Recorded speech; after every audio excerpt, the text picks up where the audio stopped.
Wonderful job again. This is going to be a quick recap, and it's also going to be a little exploration into things we did not cover in this last lesson that will fall into place. All right, let's make sure we're in tune together.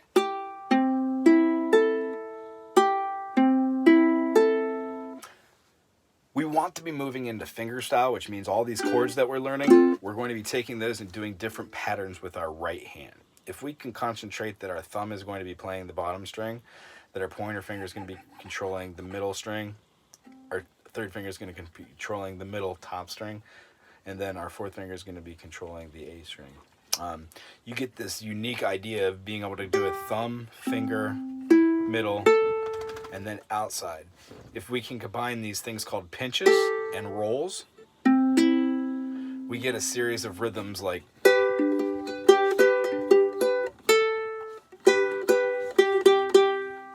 don't think I'm in tune. That's better. So we get these series of rolls like.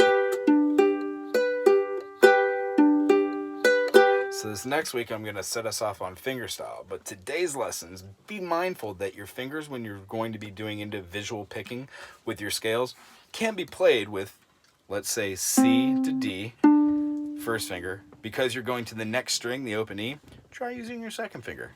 So you've got, see that? C with the pointer finger, D with, you should be looking at the right hand, C with the pointer finger, D with the pointer finger, E with the middle finger, and it would look and feel like this. And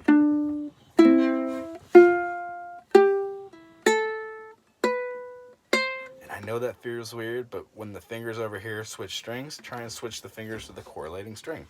I know it'll take a second to get used to, but the end result is it helps to line you up for perfect success to be able to do. See how I'm using my finger out here for these notes up top? And then when I was doing these, I have a correlation between my claw and what I'm doing, keeping a good firm distance between here, not resting on here and keeping it over the top. So I have the ability to hit a.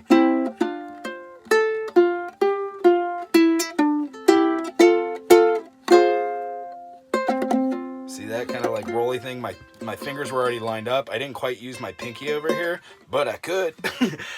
We're lining up for success. So be mindful of that when we're doing just the scale. So when you have your do, re, mi, fa, sol, la, ti, do, you can move your different fingers. When you go to the D, it would be a D, E, F sharp, G, A, B, C sharp, D. Cool? So on and so forth. All right, so quick review. We have our major. We know to get a minor that you flatten the third scale degree. So in C, we've got C, D, E. To get a minor, we're going to need an E flat.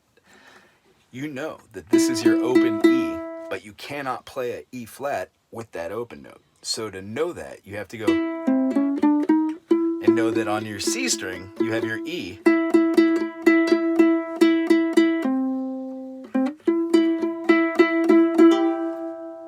This is a very old, very bad, oops, sorry. You're going to flatten the E to an E flat. But to do this, you're basically going to be looking at your C minor by doing this. Because originally you had this. Most of the C's you've been playing are going to be like this, like setting yourself up for success to play the F from there. But C is nothing more than a combination of its triads. And when you look at this chord built, it is exactly like the B major that you've been building, but it's moved up a half step. And the only difference between these is the difference between where you place your fingers in an interval. And what we're doing is we're transposing the chord. So instead of having a high G ringing out, you're now having a higher C ring out. These two notes are octaves. So third fret on the A string makes a C because we have A sharp or B flat, B, C.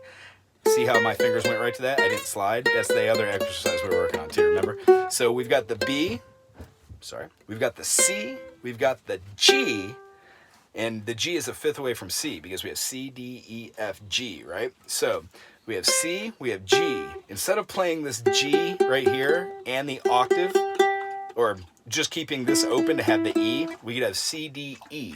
That E, as we're talking about, is the third. So right now you know it as the C, the G, and the E. For a major triad, you need those notes. So that's your triad. If you play it here, you still have those notes because you have the high C, which is a replica, or a repeat. You've got this note. Just a moment, Rufus. Sorry, I got a little puppy. You have your higher note, which is going to be your F, and that's in the key of C. It's the fourth. See? C, D, E, F. So this chord structure is a lot like the B, but it's screwed up, and it covers those. To make it a minor, you need to remove the third scale degree, which is the E, and it goes from an E to an E flat. So that comes to where we talked about in the practice. You've got a half bar. You could either do the C and the G together as a half bar, or you could do a partial bar, which do 3 strings, right? So that partial bar can be played just like that for C. It could also be done like that with other ones, but you're gonna have this high G ringing out. As you know, is when you move up, you need to close those chords. So with that C, you just want to do its octave. The whole minor chord would look like this: C minor, C sharp minor, D flat minor, D minor, D sharp or E flat minor, E minor, F minor, all the way. These bar chords that move up and down are just like playing the A first position, then in second position, and moving up to make a B flat or a B. And then, so when you get through this, you see, if you do the F, go to the F in second position, scoot it up, it becomes an F sharp, and then a G. And we talked about this in the lesson, that this is nothing more than this note is a repeat of this note, and the chord that you were forming underneath that is the G major. Just because you're not playing it, putting your pinky down there, and you're keeping that G open, and that's the G major, doesn't mean that when you scoot this up, you can't just go and put that down to make the A, because it's a whole step away from G. Yeah? Okay, so back on the track here. C major, C minor. You could have D major with that up top there, or you could play D minor here with that up top. That's just a top. So our third scale degree is the F sharp to the F. So to play the flat bar D and keeping that open A, and then to flatten that, we require going, it looks exactly like that. And then, of course, if you're going to do the E major, you're going to do an E minor by flattening its third scale degree. So in E, we've got E, F sharp, E, F sharp, G sharp, A for the first 4 notes. So in E, that do, re, mi, 1, 2, 3 is going to be a G sharp. So that needs to be flattened to a G. So you would have the triad, minor triad, which builds that flat note into it. So we've got the D minor, we've got the E minor, that's the E major to a E minor, which you could either do like this. I love this chord because it's very linear for me.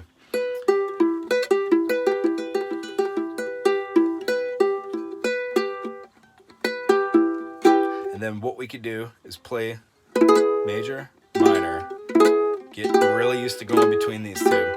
The next chord is going to be the F major to the F minor. What we're going to want to do is take our fingers and flip them. So your first finger is going to go down to the G sharp, and your first finger is going to go where the F was.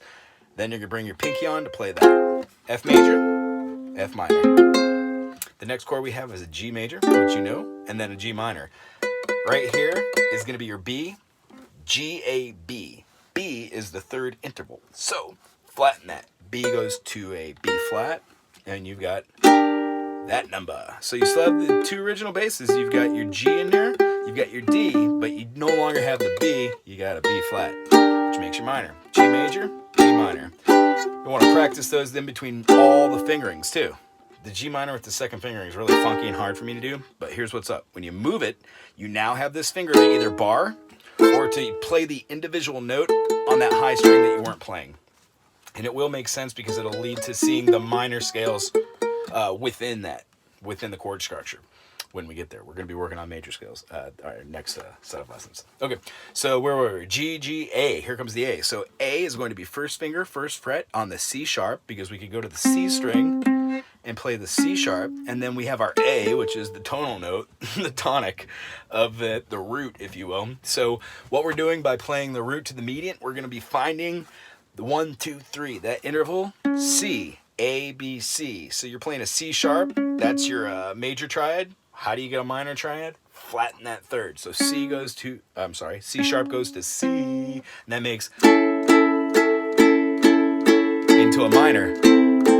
Yeah. So there are other ways to play like different inversions of that A minor, but we'll get to that. And those are going to fall into place when we talk about melodic movements. By the way, minor is a wonderful place to be because inside of minor, there's a whole nother world of magic. Melodic minors, natural minors, harmonic minors, melodic minors. You could augment and sub different flats and sharps to make something have a different tone. Some of my favorite thing is to explain how a major chord is a mode in some form when you start at a certain interval. So here's an easy way to explain it. A natural minor, which is based off of the sixth chord, the minor influence, a natural minor is the same as a mixolydian if you start that natural minor scale on its fifth scale degree. And I know that seems like jargon, but in a couple weeks, in a couple lessons, you'll know exactly what I'm talking about and how to influence that. Okay, so back to it. A major, A minor. The next chord we're going to have is a B major. Now, what I want to do in the B major is just show you the different things that we stopped doing this last lesson, which influence that half-step movement, which makes something from a major to a major seventh to a dominant seventh, which we just call a 7 chord. Like that is a C7, but that is a C dominant 7. So in your brain, you should just ingrain, this is my root in C.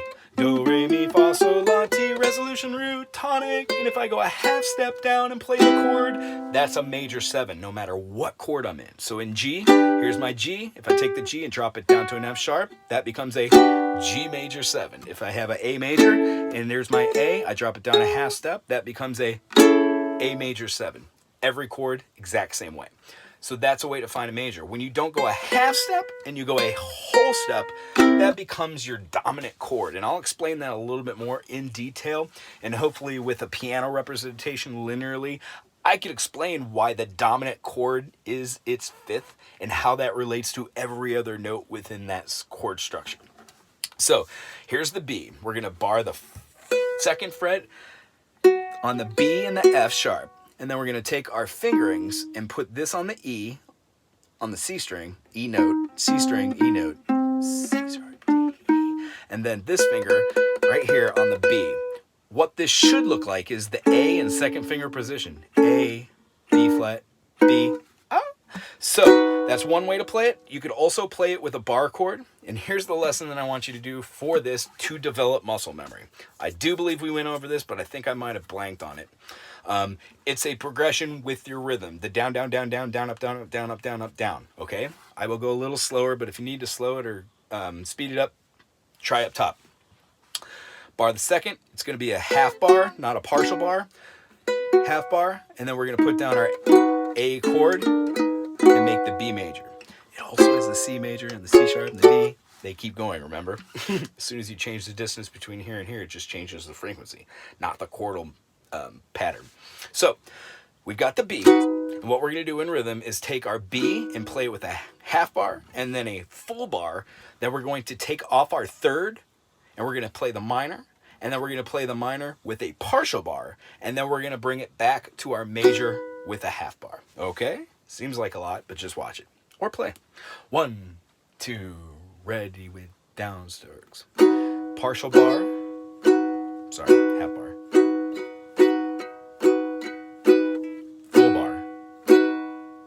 Feel the difference? You're going to find out where your special place to put it is. And take off the third. Now we got that minor influence. Now do the partial bar with the 3 notes. And you should feel a lot of tension there. If your thumb is pointing out that way, it's a little in the wrong place. It needs to be pointing up. And then on that fourth thing, let's resolve back to the major. 2, 3, 4, 1 and 2 and 3 and 4. 1, 2, 3, 4, 1 and 2 and 3. Take off that third. B, C, D. That would have been the D, yeah? Now here we go to the minor on the partial bar.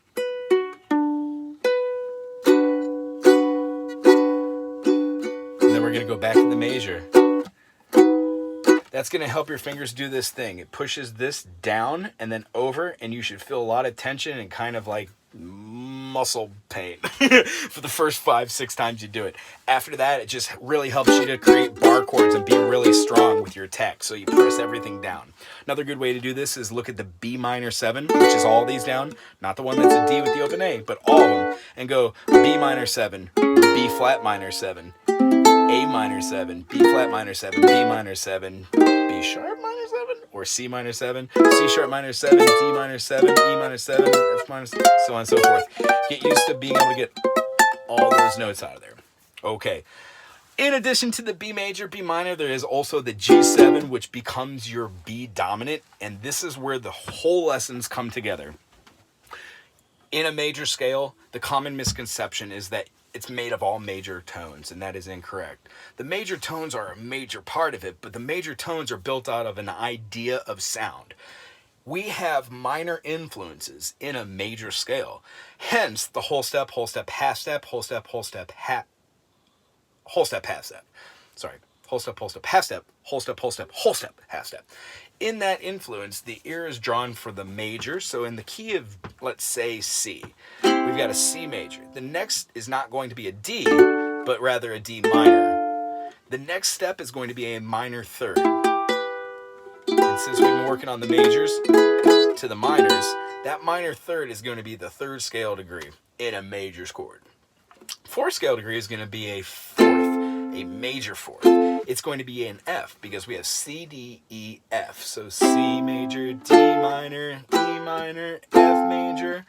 The fifth influence is, guess what? A G, okay? So we've got our G major. When we play the G7th, what we have just done is we have moved the notes so the ear recognizes do, re, mi, fa, sol. The sixth scale degree is A minor, as we know. And then the seventh scale degree is what we're talking about. Goes to a B diminished. In a B diminished, you have got an F, a B, and a G. Those three notes characteristically are leading because two of those notes lend themselves to feeling like you're falling off onto another note. The B is going, no, is a resolution note because it's a half step falling off. When we talk about modes, I'll talk about awesome modes that deprive us of that seventh tone, which is great, and then add other tones. So the other note in there would have been going down.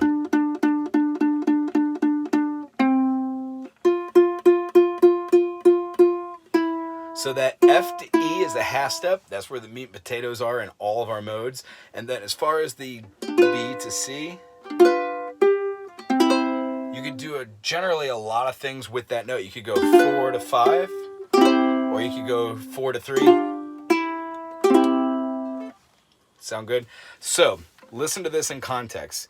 I wouldn't say C, D minor, E minor, F major, G major, A minor, G7, Z. It would go along with the alphabet and have a B. So your major influence to think there's your B is your leading or lending tone that's going to be moving the whole cadence. All right, I know this lesson is getting a little bit long, but I'd like to lead us into the next portion. All these lessons are pancake lessons. So what we've just done is explain a major Ionian mode. Sorry, 1, 2, 3, 4, 5, 6, 7, 1. Since you know if you scoot this up, if you bar this chord here and play those same exact notes with your other fingers, it looks like a C, D minor, E minor, F major, G major, G major, A minor, B diminished, C. But it's not. It's in the key of C sharp. So it would be C sharp, D sharp minor, E sharp minor, F sharp major, G sharp major. What comes after that? A sharp minor, C sharp, no, B sharp diminished, C sharp major. It's a little hard in C sharp because there's 7 sharps, so everything is sharp. And just in there, you're going, wait a minute, B sharp. There is no B sharp. You told me that there's no B sharp. In the key of C sharp there is, because that's just the way we talk about it. I wish I could find a better way to say it. However, the only time you're going to run into that is when you play in chords that you're not speaking about the diction of it right. And over a period of time, you'll realize you don't talk to somebody about playing in D sharp. You talk about playing it in E flat. It makes more sense musically and grammatically, music-wise, to have the verbal notation represented in a flat, and then being able to use a natural, rather than having a slew of sharps and having to do both flats and naturaling those notes if you're playing a melodic melody which incorporates different notes in the structures. I know that might be, but the long story short is, keep it simple, it will be simple. It's easier to call it an E flat than a D sharp. All right, so as far as what we've done here, establishing where we are, let's take a quick review in any of these chords. So a D major, if I wanted to take that D and flatten it a half step, it would resemble a G7 chord or a B diminished chord. Not there, but here. And that basically would give you the movement that you're looking for your sevenths. D7 on G. If you flatten the G here to an F sharp, you've got your G major 7. That's your distinguishing note. If you go a whole step away, that's your G7 or your G dominant 7. And what happens with the G dominant 7? It changes the position of where the ear hears its leading and lending tones. We'll talk about that more, but I want you to be able to do that in all different keys. So if you're able to see a B major and you know that your B is right here, to get a major 7th, you flatten that scale degree. So your B major 7 would have to incorporate a B flat. But since we're talking about a B, it wouldn't be called a B flat. It would be called an A sharp. So that's just a little hint on how we're supposed to be talking about things and how we're supposed to be correlating. I'm pretty sure after you get through this week and your practices, just doing a C major to a C minor, D major to a D minor, E major to an E minor, F major to an F minor, G major to a G minor, A major to an A minor, B major to a B minor, or a B diminished, just for reference point, and then back to a C. That's when we learn up a 5, play the 5th of that chord, C, D, E, F, G. You know a G to be here. Our C is here. 1, 2, 3, 4, 5 notes away. Play that G. That gives you your C at a different positioning. That is the cage system. If you have an F and you go 1, 2, 3, 4, 5, A, B, C, D, E, F, G, A, B, C. If you play this right here and play that chord that you're working on, you would have a C sharp. You would have a not C sharp. C sharp right here. C right there. And that looks exactly like this. That comes out of your A. So basically what we're doing is we're notating up and knowing where our chords are. That A is also that A. In the key of F, we have A, B, C, D, E, F, G, A. A is F's 3rd. So if you're able to see that as being your A, that as being your A, and that as being your A, you now have placement of all these different A's all over the fretboard. The next thing is to get comfortable with all the chords that we've been working on. We're going to start working on simple routines and then fancy them up. So reggae that we were talking about was a palm mute and then a downstroke. There are 2 different ways. So let's pick a chord structure in C major. Let's play 1, 5, 2, 4. 1 would be the C, 5 would be the G, 2 would be the D minor, and 4 would be the F. So palm mute, attack, palm mute, attack, palm mute, attack.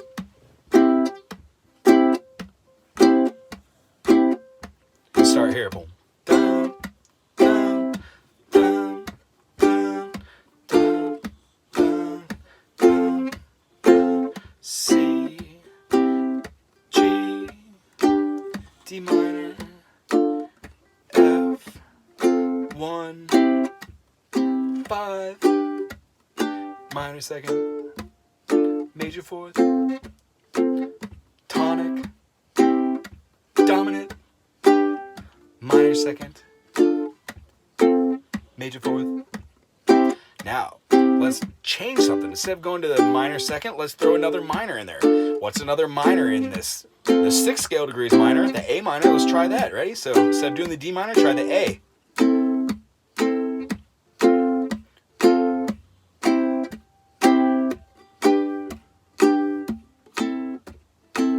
Man, music.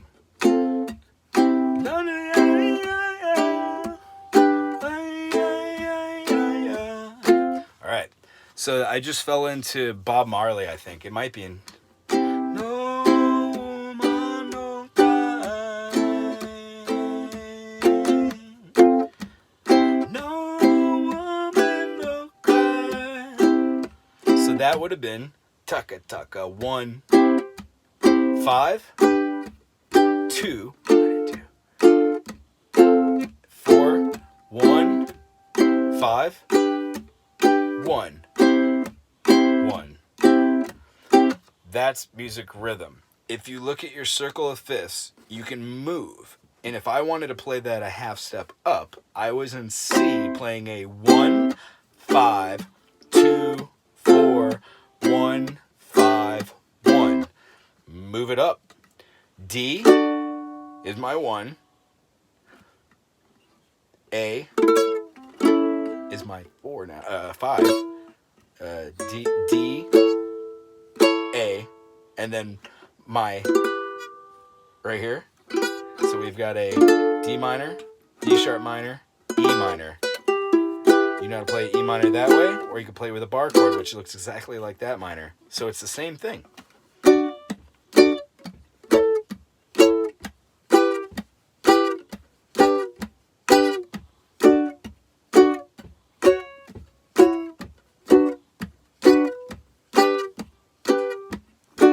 Move it up.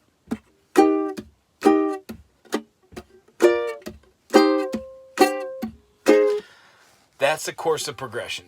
So what we'll be able to take away from that is you could look at on the circle of fifths, that little circle that has C at the top, and say I was playing C to G, and then I went to A minor to F. You could scoot it over and you could look at it saying, oh, well, if I was doing that, I could go from D to A to E minor to G. It's the same progression. It's just scoot up. It's different intervals. Same thing. So that correlates to scales. So where we are right now is we're going to be moving on to the 6th scale degree, which is the Aeolian mode, and we're going to be wrapping together all these different concepts by talking about majors versus minors. And the scale intervals change. So the next step is to understand this. In majors, we have whole step, half step, whole step, whole step, whole step, half step.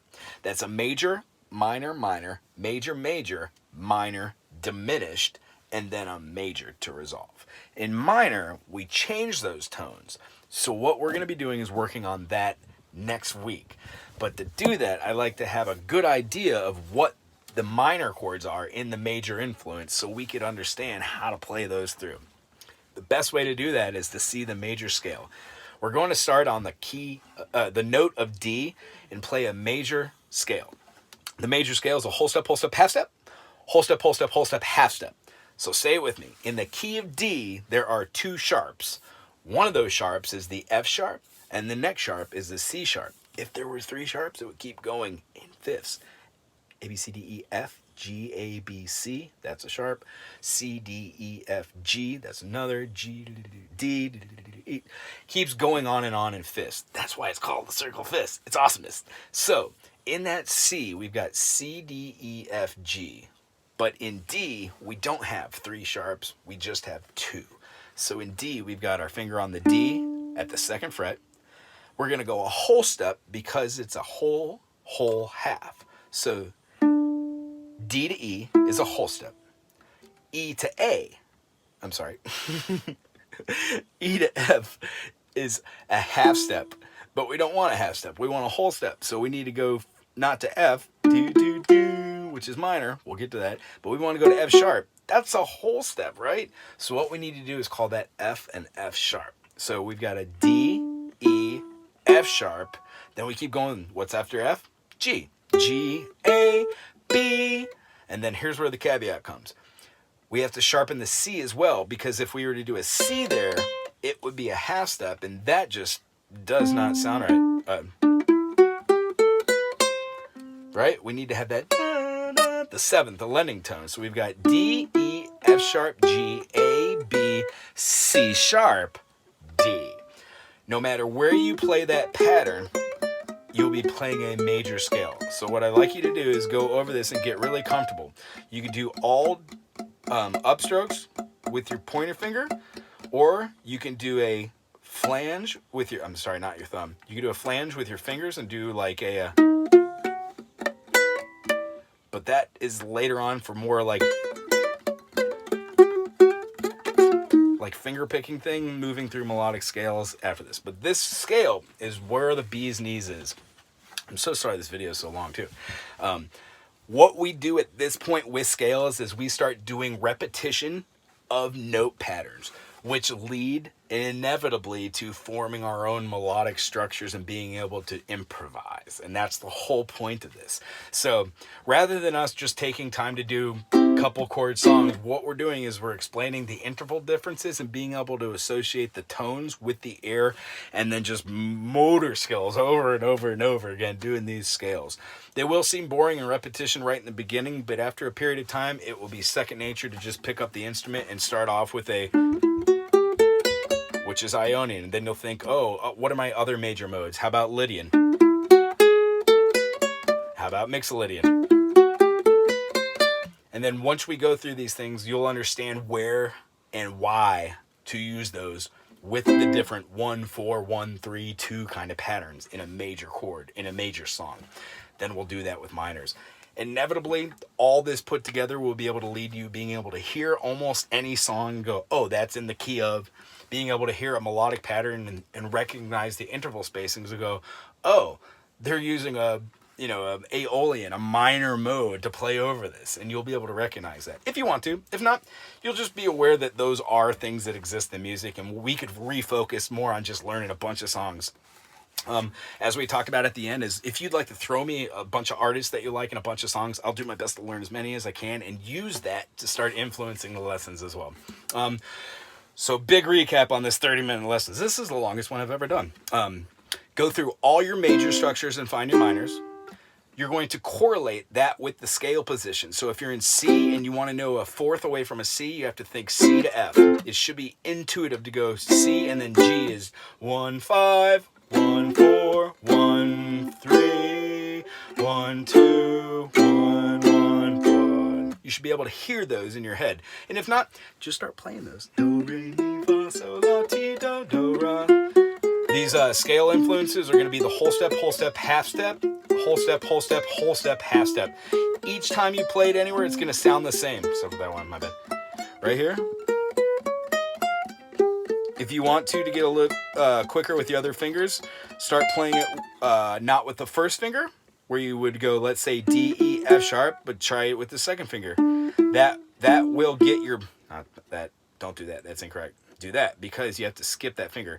That inevitably will get your fingers a little bit stronger. But what it does is it puts you in the position where you have to do a stretch, a whole tone stretch, when you're more accustomed to be doing half tone stretches. So for fluidity to move fast in your melodic structures, you start on the first finger, because diatonically it makes sense to have 4 fingers.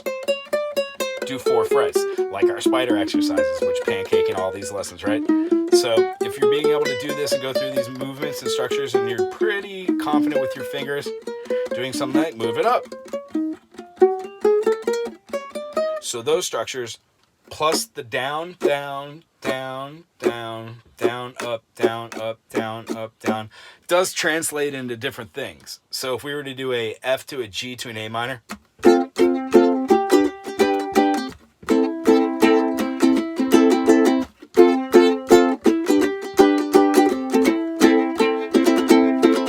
I'll teach you to do chugga-da-cha, chugga-da-cha. And these are all different rhythm patterns. So next week we're going to concentrate on going over all this really quickly, doing influence of major scales and expressing what the modes are at that point and seeing them for what they are in a major scale.